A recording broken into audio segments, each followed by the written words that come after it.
German culture has a huge impact on the US. About 45 million Americans currently claim German ancestry. This is even larger than those descended from Italy or Ireland.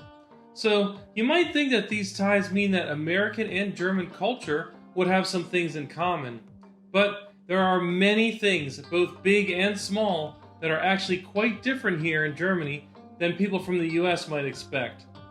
I've talked about some of these things in other videos that I've linked to in the description, but like I've said, there are even more. So today, we're going to look at 5 more culture shocks, both big and small, that I've come across in Germany. Los geht's.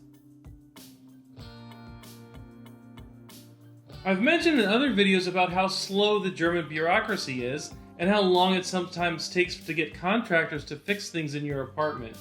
But there's another example that perfectly illustrates how slow things can be here, and that's going to restaurants.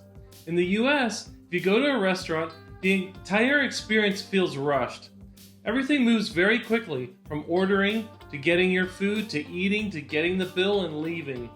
The servers come to your table frequently to make sure that the process is constantly moving forward. You see, it's their job to get you in and out as quickly as possible to make room for the next customers. Pretty much everything in the US is based on the profit motive.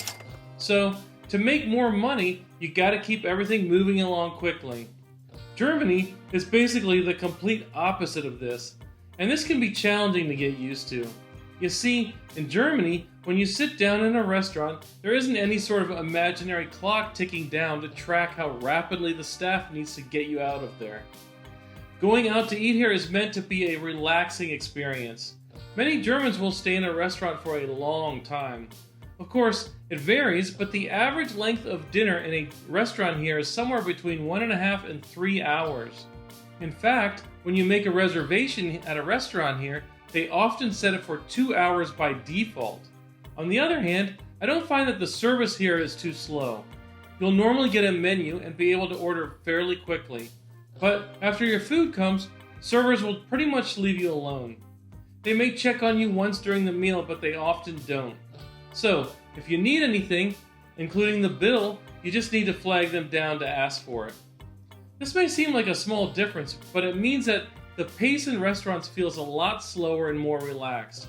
And I've really come to prefer this, even though I often still won't hang out for 2 hours at a time. I guess old habits are hard to break. Okay, let's move on to the next culture shock, and this one really surprised me. I lived in the US for decades, and during my time there I saw the place transform from a pro-smoking country to one that is strongly against smoking in public.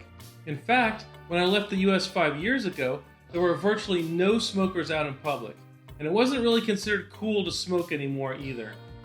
I don't know whether things have changed in the US now, but when I left there, smoking ads were basically non-existent, and smoking wasn't shown much in movies either.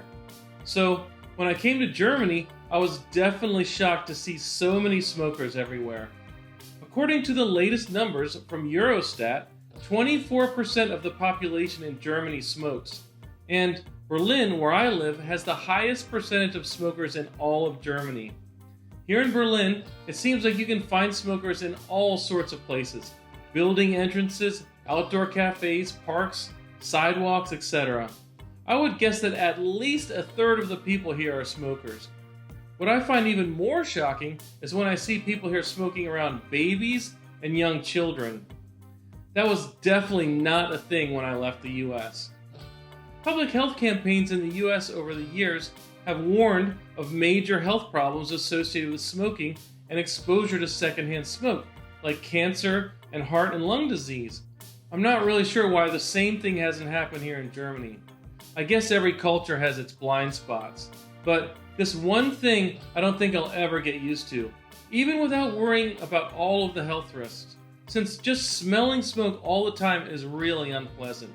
And it just sucks when someone is smoking at an outdoor cafe because it's pretty much guaranteed to ruin the whole experience.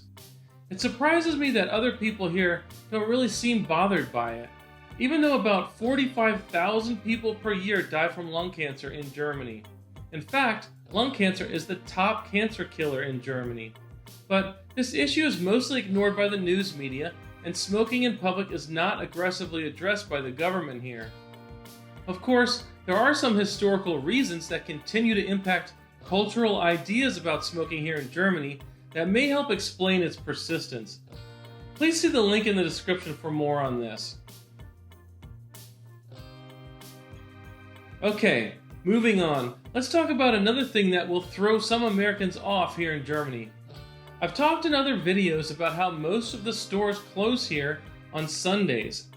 Restaurants and cafes are open, but most retail stores, including grocery stores, are closed. I say most because there are some that are open in train stations here. But in addition to Sundays, most stores are also closed here on holidays. So you really need to pay attention to the holiday schedule, or you could find yourself without access to groceries for several days here. Luckily though, some restaurants, in bigger cities at least, are open on holidays as a backup. But for everything else, you're out of luck. So you really need to be aware of when all the holidays are and be sure to plan ahead. And you can't even rely on stores warning you in advance, because most of them assume that you already know that they'll be closed.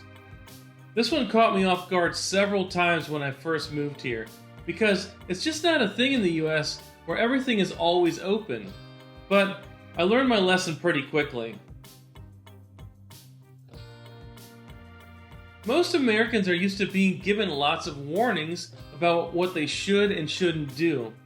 There are lots of signs everywhere telling you what to do and what not to do. For example, there are all kinds of safety restrictions and protective barriers at street crossings and construction sites to keep walkers and drivers safe. In the US, I think the primary motivation for all of these protections is just to avoid lawsuits. But in Germany, it's a completely different story. Now, don't get me wrong, Germany has rules for many things. The difference is that they tend to ignore certain areas, and especially when it comes to public spaces. One of the best examples of this is with streetcars or trams. When you're walking across a plaza, for example, you need to look around carefully to see if streetcars are present, because there may be little to no warning when one is coming. And, as you can see, there's no designated area to cross. It's just walker beware. Another good example is when bike lanes are on the sidewalk. This is something you don't really see much in the US, but it's very common here. And the difference between where bikes are allowed and where you're supposed to walk is often very subtle. There may not even be a different sidewalk color used to mark this. It can just be a slight difference in pavement type. So be sure to look out for that. Of course, if you do accidentally walk into the bike lane, the bike riders will definitely let you know.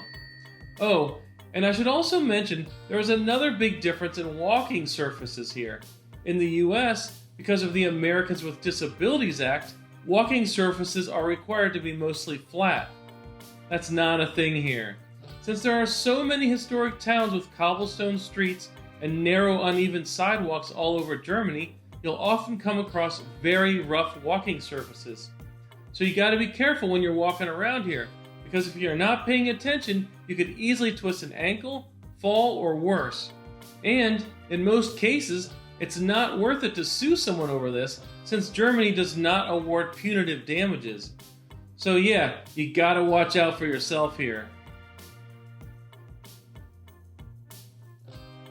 The final difference that might surprise some Americans is how much Germans love to complain. As a friend of mine says, complaining here is like a national sport. And to be honest, I like to complain a bit myself. Maybe this is because I've been exposed to German culture for a long time through my family. Or maybe it's just my German side coming through. Anyways, I can attest to the fact that just walking down the street here, you can hear people complaining about all kinds of stuff. Generally, they seem to be complaining about other people or about some government policy or rule. In the US, it seems like complaining too much to others is seen as being too negative and is generally frowned upon. But here in Germany, complaining is a way of life. And It helps people here to vent their frustrations and can even lead to beneficial changes in society. So, don't be surprised if you hear Germans complain about things. Here, it's just considered a normal way of dealing with everyday life. Now, you should also know that these complaints are often delivered with a heavy dose of sarcasm, which is another thing that is sometimes frowned upon in the US. Of course, not all Germans are into complaining, and German humor can also be very silly and fun. So, even though Germans may complain a lot, and they can sometimes be quite sarcastic, try not to take it too seriously. Germans generally have a good sense of humor about the things that they're upset about too. Okay, so there you have it. 5 more culture shocks that you may experience if you visit or move to Germany. Hopefully, knowing all of this will help you navigate the German culture and make it a little easier to understand. If you want to learn more, please also check out my other videos related to this that I've linked to in the description. And don't forget to like and subscribe if you want to watch more videos about life in Germany. That's it for now. Tschüss, bis später!